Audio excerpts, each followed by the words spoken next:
ನಮಸ್ಕಾರ. GTV news ಕನ್ನಡಕ್ಕೆ ಸ್ವಾಗತ. ನಾನು ನಿಮ್ಮ ವೆಂಕಟೇಶ್. ವಿಶ್ವ ಪರಿಸರದ ದಿನದ ಪ್ರಯುಕ್ತ ಮಾಗಡಿ ಪಟ್ಟಣದ ಹೊಸಳ್ಳಿ ಗ್ರಾಮದಲ್ಲಿ ಹಿರಿಯ ಸಿವಿಲ್ ನ್ಯಾಯಾಧೀಶರಾದ ಸಂದೀಪ್ ಎಸ್ ರೆಡ್ಡಿ, 1ನೇ ಅಪರ ಸಿವಿಲ್ ನ್ಯಾಯಾಧೀಶರಾದ ಶಿಶಿರ ಆರ್, ತಹಶೀಲ್ದಾರ್ ರಂಜಿತ್ ಕುಮಾರ್, ತಗ್ಗಿಕುಪ್ಪೆ ಗ್ರಾಮ ಪಂಚಾಯಿತಿ PDO ನರಸಿಂಹಮೂರ್ತಿ, ಕೆಂಪೇಗೌಡ ಅಭಿವೃದ್ಧಿ ಸಮಿತಿ ಅಧ್ಯಕ್ಷ HM ಕೃಷ್ಣಮೂರ್ತಿ, ಮಾಡಬಾಳ್ ಜಯರಾಮ್, ಶಿವಲಿಂಗಯ್ಯ, ಕಲ್ಪನಾ ಶಿವಣ್ಣ, ವಿಜಯಲಕ್ಷ್ಮಿ ಹಾಗೂ ಇನ್ನೂ ಅನೇಕರು ಗಿಡ ನೆಡುವುದರ ಮೂಲಕ ವಿಶ್ವ ಪರಿಸರ ದಿನ ಆಚರಿಸಿದರು.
ಬನ್ನಿ.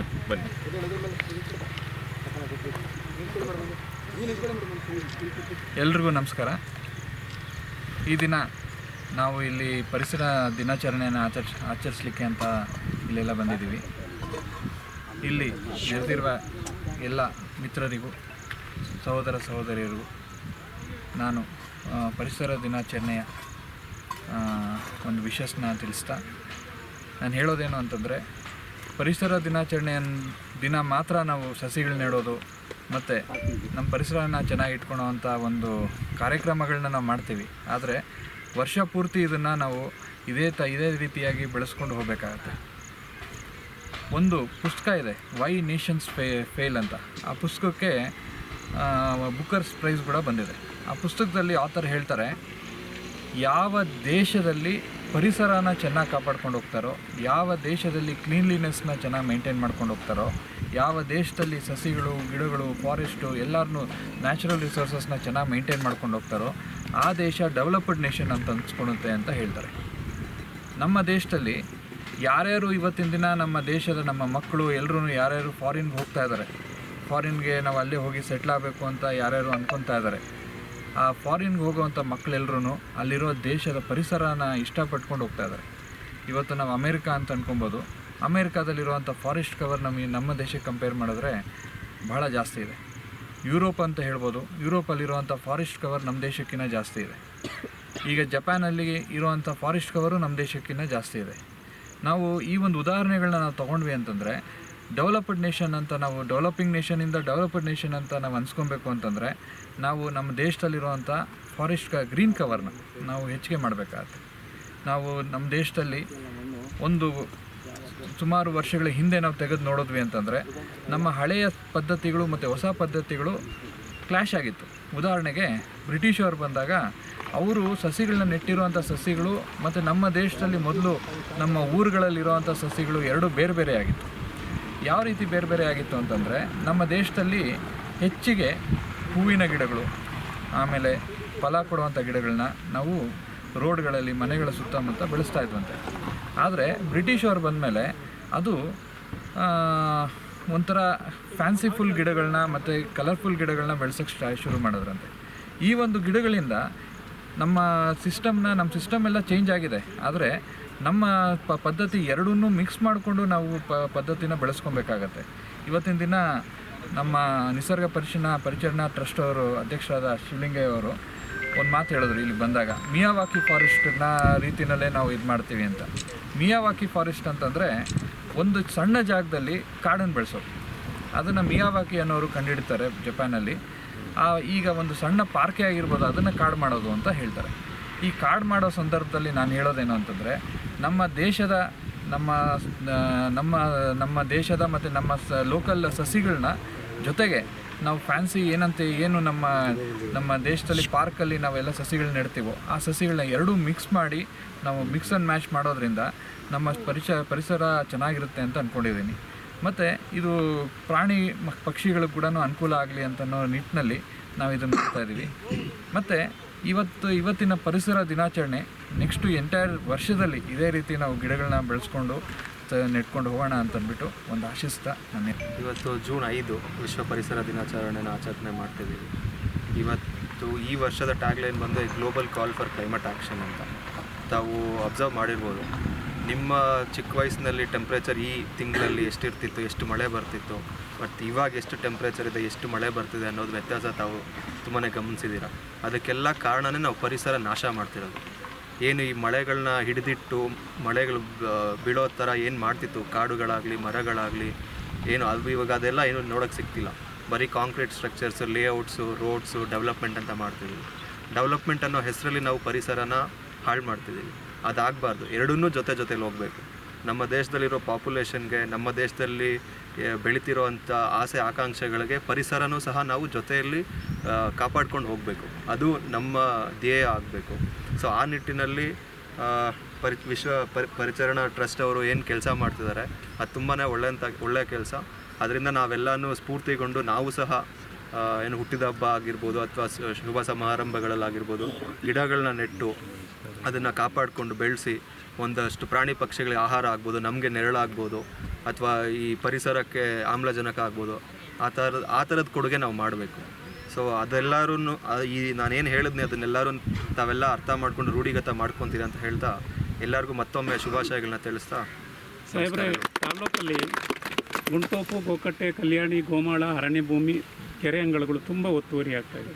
ಇನ್ನೂ ಚಿಕ್ಕವರಿದ್ದೀರಿ, ತಮ್ಮ ಅವಧಿನಲ್ಲಿ ಸರ್ಕಾರಿ ಗೋಮಾಳ, ಗೋಕಟ್ಟೆ, ಗುಂಟೋಪು, ಕೆರೆ ಕಟ್ಟೆ, ಕಲ್ಯಾಣಿಗಳನ್ನು, ರಾಜಕಾಲುವೆಗಳನ್ನು ದಯವಿಟ್ಟು ಉಳಿಸ್ಬೇಕು. ಇದ್ರ ಬಗ್ಗೆ ಏನಾದ್ರು ಕ್ರಮ ತಗೊಳ್ತೀರಾ? ಇಲ್ಲ, ಮೊನ್ನೆ ಲಾಸ್ಟ್ ವೀಕ್ ಸಹ ಒಂದು ಮೀಟಿಂಗ್ ಆಯಿತು. ಒಂದು ಡೀಮ್ಡ್ ಫಾರೆಸ್ಟ್ ಅಂತ, ಯಾವುದು ಫಾರೆಸ್ಟ್ ಥರ ಇನ್ನೂ ಪರಿಚಯನ ಉಳಿಸ್ಕೊಂಡಿದೆ, ಮತ್ತು ಫಾರೆಸ್ಟ್ ಲೈಕ್ ಏರಿಯಾ ಯಾವುದು ರೆಕಾರ್ಡ್ ಆಗಿಲ್ಲ. ನಮ್ಮ ರೆಕಾರ್ಡ್ಸಲ್ಲಿ ಫಾರೆಸ್ಟ್ ಅಂತ ಇಲ್ಲ, ಬಟ್ ಅದು ಫಾರೆಸ್ಟ್ ಲೈಕ್ ಏರಿಯಾ ಅಂತ ಇದೆ. ಸೊ ಅದನ್ನು ನಾವು ಆಲ್ರೆಡಿ ಸರ್ವೆ ಮಾಡಿದ್ದೀವಿ. ಅದೇ ಇವಾಗ ಪಾಣಿ ಎಂಟ್ರಿ ಎಲ್ಲ ನಡೀತಾ ಇದೆ. ಸೊ ಮೋಸ್ಟ್ಲಿ ಇನ್ನೊಂದು 10 to 15 ಡೇಸಲ್ಲಿ ಅದೆಲ್ಲ ರೆಕಾರ್ಡ್ಸ್ ಎಲ್ಲ ರೆಡಿ ಆಗುತ್ತೆ. ಆಮೇಲೆ ನಾವು ಏನು ನೀವು ಹೇಳಿದ್ರಿ ಒತ್ತುವರಿ ತೆರವುದೆಲ್ಲನೂ ಅದನ್ನೆಲ್ಲ ಕೈಗೊಂಡು ಗುಂಡುತೋಪು ಮತ್ತು ಗೋಮಾಳ ಮತ್ತು ಫಾರೆಸ್ಟ್ ಲೈಕ್ ಏರಿಯಾ ಏನೇನಿದೆ ಅದನ್ನೆಲ್ಲ ನಾವು ಮಾಗಡಿಯಲ್ಲಿ ಉಳಿಸೋವಂಥ ಕ್ರಮನ ಕೈಗೊಂಡ್ತೀವಿ. ಸರ್, ಇವಾಗ ರಸ್ತೆ ಅಗಲೀಕರಣದಲ್ಲಿ ಹಲವಾರು ಮರಗಳನ್ನ ಕಡಿದಿದ್ದಾರೆ. ಅದು ನೆಕ್ಸ್ಟ್ ಅವರು ಬೆಳೆಸಿದಾರ ಇಲ್ವ ಅಂತೇಳಿ ನೀವು ಒಂದು ರಿವ್ಯೂ ಮೀಟಿಂಗ್ ಮಾಡೋದಾಗಲಿ, ನೆಕ್ಸ್ಟು ಬರೀ ಜೂನ್ 1ಕ್ಕೆ ಸೀಮಿತ ಆಗಬಾರ್ದು. ಅದನ್ನು ಹಿಂದೆ ಯಾವ ಥರ ದೊಡ್ಡದಾಗಿ ಬೆಳೆದಿತ್ತು ಆ ಥರ ಬೆಳೆಸೋದಕ್ಕೆ ನೀವೇನಾದ್ರು ಅರಣ್ಯ ಇಲಾಖೆ ಜೊತೆ ಏನಾದ್ರು ಮೀಟಿಂಗ್ ಏನೋ ಮಾಡಿಸ್ತೀರಾ? ಇಲ್ಲ, ನಾವು ಒಂದು ಸಭೆ ಮಾಡ್ತೀವಿ. ಎಷ್ಟು ಮರಗಳು ಕಡಿತಿದ್ದಾರೆ ಅದಕ್ಕೆ ಆಲ್ಟರ್ನೇಟಿವ್ ಆಗಿ ಮಲ್ಟಿಪಲ್ಸಲ್ಲಿ ಅವರೇ ನೆಡುವಂಥ ರೀತಿ ಮತ್ತು ಅದನ್ನು ಮೇಂಟೈನ್ ಮಾಡುವಂಥ ರೀತಿಯಲ್ಲಿ ನನ್ನದು ಆಲೋಚನೆ ಇದೆ. ಅದನ್ನು ನಾನು ಸರಿ ಅಧಿಕಾರಿಗಳ ಜೊತೆ ಚರ್ಚೆ ಮಾಡಿ ಅದನ್ನು ಯಾವ ಥರ ಮಾಡ್ಬೋದು ಅನ್ನೋದನ್ನು ವಿಚಾರ ಮಾಡ್ತೀನಿ. ಇಟ್ಕೊಳಕ್ಕಾಗಲ್ಲ ಅಂತ ಹೇಳಿ ನಾವೇನು ಮಾಡ್ತೀವಿ, ಬೀದಿಗೆ ಎಸಿತಾ ಇದ್ವಿ. ಬೀದಿಗೆ ಎಸೆದ್ರೆ ಅದು ಅಲ್ಲೂ ಕ್ಲೀನ್ ಮಾಡೋದಕ್ಕೆ ಈಗ ನಾವು ಜನ ಅಂದರೆ ಕಾರ್ಮಿಕರು ಅಲ್ಲೂ ಒಂದು ನೆಗ್ಲಿಜೆನ್ಸ್ ತೋರಿಸ್ತಿದ್ದಾರೆ. ಇದನ್ನೆಲ್ಲ ನಾವು ನೋಡಿದ್ದೀವಿ. ಬೆಂಗಳೂರು ಆಗಿರ್ಬೋದು, ಈಗ ಮಾಗಡಿ ಆಗಿರ್ಬೋದು, ಎಲ್ಲ ಕಡೆ ಅದು ಒಂದು ಸ್ವಲ್ಪ ಸಮಸ್ಯೆ ಇದೆ.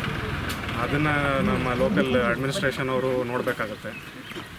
ಮತ್ತು ಮುಂದುವರೆದ ದಿನಗಳಲ್ಲಿ ಇದೇ ರೀತಿ ನಾವು ಅಂದರೆ ಪ್ರತಿ ದಿನವೂ ಒಂದು ಯಾವುದೇ ಒಂದು ಕಾರ್ಯಕ್ರಮ, ಶುಭ ಕಾರ್ಯಕ್ರಮಗಳಾದಾಗ ನಾವು ಬೇರೆ ಯಾವುದೇ ರೀತಿ ಒಂದು ವಿಜೃಂಭಣೆಯಿಂದ ಮಾಡೋದು ಬಿಟ್ಟು ಇದೇ ರೀತಿ ಗಿಡಗಳನ್ನ ನೆಟ್ಟು ಬಂದರೆ ನಮಗೆ ನಮ್ಮ ಪರಿಸರಕ್ಕೆ ನಾವು ಒಂದು ಕೊಡುಗೆ ಕೊಡ್ಬೋದು ಅಂತ ಹೇಳ್ತಾ ನನಗೆ ಮಾತಾಡೋಕ್ಕೆ ಅವಕಾಶ ಕೊಟ್ಟಿದ್ದಕ್ಕೆ ಎಲ್ಲರಿಗೂ ನಮಸ್ಕಾರ. ಪರಿಸರ ಅಂದರೆ ಗಾಳಿ, ನೀರು, ಬೆಳಕು, ಮಣ್ಣು, ಇದೆಲ್ಲ ಸಂರಕ್ಷಣೆ. ಮರ ಗಿಡ, ಭೂಮಿ ಮೇಲೆ 1/3 ಭಾಗ ಭೂಮಿ ಇದೆ, ವಿಶ್ವದಲ್ಲಿ ಭೂಪಟದಲ್ಲಿ 3/2 ಭಾಗ ನೀರಿದೆ. 1/3 ಭಾಗ ಭೂಮಿನಲ್ಲಿ ಮನುಷ್ಯರು, ಪ್ರಾಣಿ ಪಕ್ಷಿಗಳು, ಮರಗಿಡ ಎಲ್ಲ ಇರಬೇಕು. ನಾವೆಲ್ಲರೂ ಸಮಕ್ಕಿರಬೇಕು. ಈಗ ನಾವೇನು ಮಾಡ್ತಾ ಇದ್ದೀವಿ, ಮರಗಿಡ ಅಂದರೆ ನಮ್ಮ ಅನುಕೂಲಕ್ಕೆ ತಕ್ಕಂತೆ ಅಥವಾ ನಮ್ಮ ದುರಾಸೆಗೆ ಇರಬರ್ತಕ್ಕಂಥ ಮರಗಳನ್ನೆಲ್ಲ ಕಡಿದು ನಾಶ ಮಾಡಿ ನಾವು ಒಳ್ಳೊಳ್ಳೆ ಮನೆ ಕಟ್ಟೋದು, ನಮ್ಮ ಬೇಕಾದಂಥ ಸವಲತ್ತುಗಳನ್ನು ಒದಗಿಸ್ಕೊಳೋದು ಅಥವಾ ದುಡ್ಡು ಮಾರ್ಕೊಳೋದು ಬೇರೆಯವರಿಗೆ ಮಾಡ್ತಾಯಿದ್ದೀವಿ. ಮತ್ತು ನಾನು ಕಡಿದಿದ್ದೀನಿ, ಅದನ್ನು ನಾನು ಇನ್ನೊಂದು ಬೆಳೆಸಬೇಕು ಅನ್ನೋ ಭಾವನೆ ನಮ್ಮಲ್ಲಿ ಯಾರಿಗೂ ಇಲ್ಲ. ನಮ್ಮ ತಾತ ಮಾಡಿದ್ದ ನಾನು ಕಡ್ದು ಹಾಕ್ತೀನಿ ಅಷ್ಟೇ, ನಂಗೆ ದುಡ್ಡು ಬರ್ತದೆ ಆ ಭಾವನೆಯಲ್ಲಿದ್ದೀವಿ. ಯಾರಿಗೂ ಕೂಡ ಪರಿಸರದ ಬಗ್ಗೆ ಕಾಳಜಿ ಇಲ್ಲ. ನಾವು 1 ಅವರ್ 6 ಗಂಟೆಯಿಂದ 10 ಗಂಟೆ ತನಕ ನಾವು ಕರೆಂಟ್ ಉರಿಸ್ತೀವಿ ಅಂದರೆ ಒಂದು ತಿಂಗಳಿಗೆ 5,000 to 10,000 ಬಿಲ್ ಬರ್ತದೆ. ನಮಗೆ 10,000 ಬಿಲ್ ಬರ್ತದೆ. ಬಟ್ ಸೂರ್ಯ ನಮಗೆ ಪುಕ್ಕಟೆಯಾಗಿ ಎಷ್ಟೊಂದು ಬೆಳಕು ಕೊಡ್ತಾನೆ, ನಾವು ಅದಕ್ಕೆ ಯಾವುದೇ ಬಿಲ್ ಮಾಡೋದಿಲ್ಲ.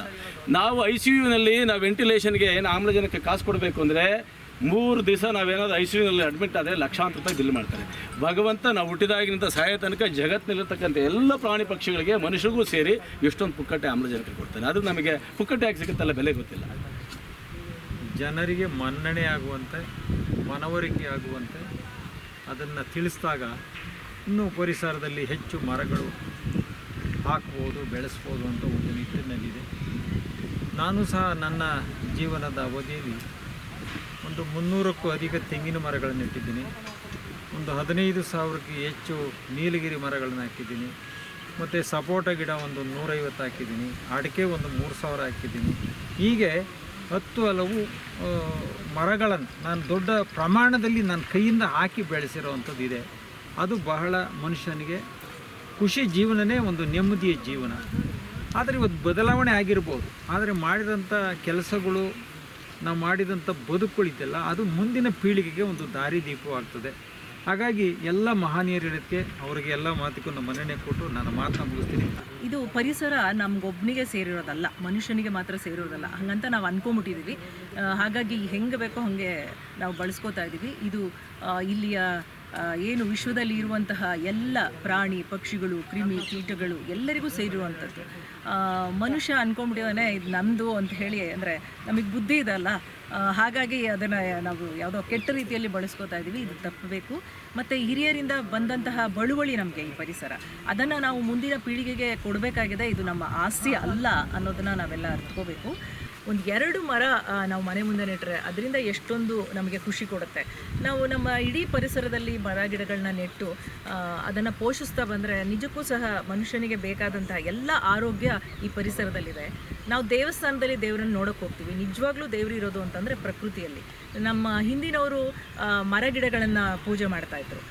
ಮೂರ್ತಿ ಪೂಜೆಗಿಂತ ಹೆಚ್ಚಾಗಿ ಮರಗಿಡಗಳನ್ನು ಪೂಜೆ ಮಾಡ್ತಾಯಿದ್ರು. ನಮ್ಮ ದಕ್ಷಿಣ ಕನ್ನಡ ಜಿಲ್ಲೆಯಲ್ಲಿ ನೀವೆಲ್ಲ ನೋಡಿದ್ದೀರಾ, ಅಲ್ಲಿ ಇದು ಬ್ರಹ್ಮಸ್ಥಾನ ಅಂಥೇಳಿ ವನ, ನಾಗವನ ಅಂಥೇಳಿ ಇವತ್ತಿಗೂ ನೀವು ಎಷ್ಟೇ ಇದ್ದಿದ್ರು ನಾಗವನಕ್ಕೆ ಬಂದು ಪೂಜೆ ಮಾಡ್ತಾರೆ. ಅಂದರೆ ಎಲ್ಲೇ ವಿಶ್ವದಲ್ಲಿ ಎಲ್ಲೇ ಇದ್ದರೂ ಸಹ ವರ್ಷಕ್ಕೊಂದ್ಸರಿ ಬಂದು ಪೂಜೆ ಮಾಡ್ತಾರೆ. ಅಂದರೆ ಅದ್ರ ಹಿಂದಿನ ಮರ್ಮ ಅಥವಾ ಅದರ ಹಿಂದಿನ ಏನಂತಂದರೆ ಮರಗಿಡಗಳನ್ನು ಪೋಷಿಸಲಿ, ದೇವ್ರ ಹೆಸರಲ್ಲಾದರೂ ಹೇಳಿದ್ರೆ ಎದುರ್ಕೋತಾರೆ ಅಂತ ಮನುಷ್ಯ. ನಾನು ಅನ್ಕೋತೀನಿ ಯಾರಿಗೂ ಎದುರಲಿಲ್ಲ ಅಂದರೆ ದೇವ್ರಿಗೊಂಚೂರು ಎದುರ್ತಾನೆ. ಹಾಗಾಗಿ ಒಂದಷ್ಟು ಪಾಪಗಳು, ಒಂದಷ್ಟು ತಪ್ಪುಗಳು ನಿಲ್ಲಿ ಅನ್ನುವ ಒಂದು ಕಾರಣಕ್ಕೆ ನಮ್ಗೆ ಹೇಳ್ಕೊಟ್ರು. ಅದನ್ನು ನಾನು ಅನ್ಕೋತೀನಿ ಅದು ಮೂಢನಂಬಿಕೆ ಅಲ್ಲ, ನಮ್ಮ ಮಕ್ಕಳಲ್ಲೂ ಆ ಭಯನ ಹುಟ್ಟಾಕಬೇಕು. ಆ ರೂಪದಲ್ಲಾದರೂ ನಾವು ಒಂದು ಊರಿಗೊಂದು ವನ ಆ ಥರ. ಇದು ಇವತ್ತಿನ ಮಾಗಡಿಯ ಸುದ್ದಿ ಸಮಾಚಾರ. ನಿರಂತರ ಸುದ್ದಿ ಸಮಾಚಾರಕ್ಕೆ ವೀಕ್ಷಿಸಿ ನಿಮ್ಮ GTV ನ್ಯೂಸ್ ಕನ್ನಡವನ್ನು. ವಂದನೆಗಳು.